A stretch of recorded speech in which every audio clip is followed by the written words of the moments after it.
Como qualquer jovem vocacionado que está ativo na sua igreja, eu cresci na primeira igreja batista de Campo Grande, aqui no Rio de Janeiro, então uma igreja muito missionária. Desde criança, muitos missionários, missões mundiais, nacionais, estaduais, indo lá falar sobre a obra missionária, aquilo fervendo no meu coração. Quando, em um culto jovem, a Nauzira, na época, coordenando o programa Radical, lançando o programa Radical em Missões Mundiais, ela vai com alguns radicais, compartilha sobre o trabalho e aquilo me impacta.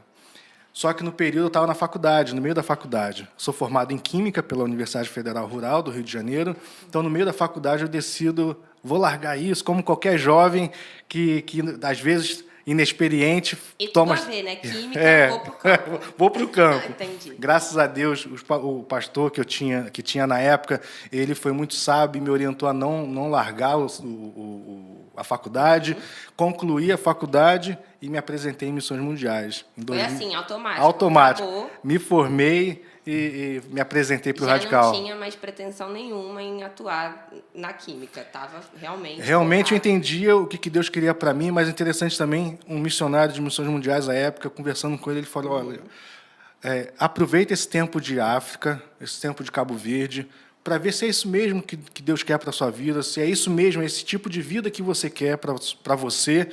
E foi um tempo, esses 2 anos ali em Cabo Verde, foi um tempo onde eu pude refletir se é esse estilo de vida que eu queria para a minha vida. Entendi. Então, foi interessante porque eu trouxe esse conselho. Então, é um conselho que eu dou para o jovem. Viva, você que é do Radical, você que está no campo, aproveitando esses anos maravilhosos. É isso que você quer para a sua vida? Então, se Deus falar de fato que é isso que você quer para a sua vida, vá. Mas aproveite esse tempo para experimentar, porque é um estilo de vida um pouco diferente. Sim, sim. Um pouco diferente. A gente tem aqui o contexto de Radical, né? No Brasil, sertão, Amazônia, que a gente sabe que já, né, difere muito dependendo de onde a pessoa mora para onde ela vai. Mas e a África, né? A África, eu acho que é o objeto, assim, de pensamento de muitas pessoas quando a gente fala de missões, né? Eu acho que nas igrejas, quando a gente fala de missões, sempre vem a África na cabeça. Pelo menos durante a minha vida, sempre tive isso muito forte no meu imaginário. Quero que você me conte como foi essa experiência. Você nunca já tinha saído do país? Nunca, não, já tinha saído do país, mas não para a África. Sim, sim. Como foi chegar lá, entender esse lugar que você ia trabalhar e como foi essa experiência? Interessante, muito boa pergunta, porque quando a gente estava em treinamento, a gente não tinha clareza para onde nós iríamos, né? Nós fomos uma equipe de 5 pessoas, nós não conhecíamos Cabo Verde. Entendi. Quando chegamos lá, vimos um contexto totalmente diferente. Cabo Verde é um conjunto de 10 ilhas. Se a gente pegar Fortaleza, para a gente ter uma referência, sim. traçar uma linha reta no sentido da África, vai passar por cima de Cabo Verde.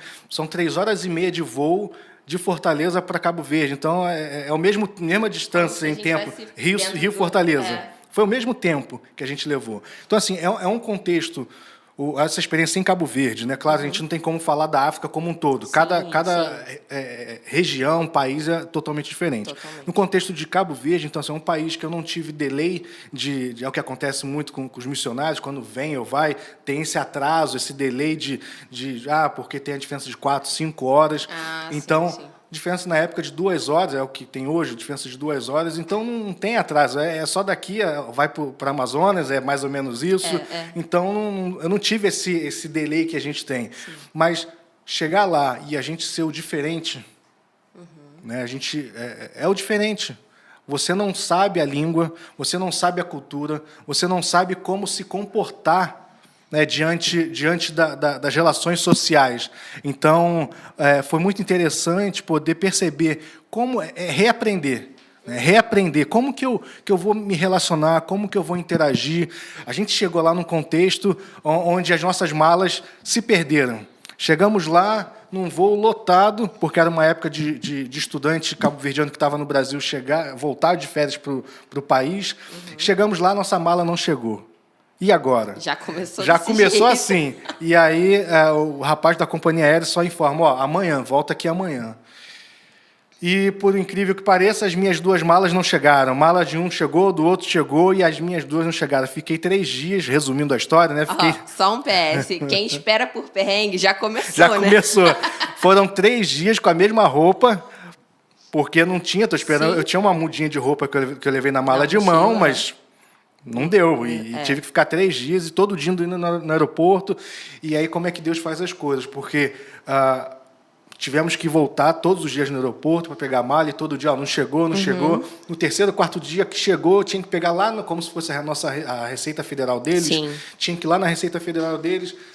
E aí, um cara que trabalhava na Receita Federal deles era pai de uma das crianças que também era atendido pelo PEP, e aí ele pôde ajudar, pôde facilitar ali a saída das bagagens. E foi um perrengue que a gente passou que misericórdia, vai ficar 3, 4 dias com a mesma roupa e ninguém merece. Imagino. Né? Já foi bem recepcionado, Bem né? recepcionada, foi o boas-vindas ali. Sim, sim.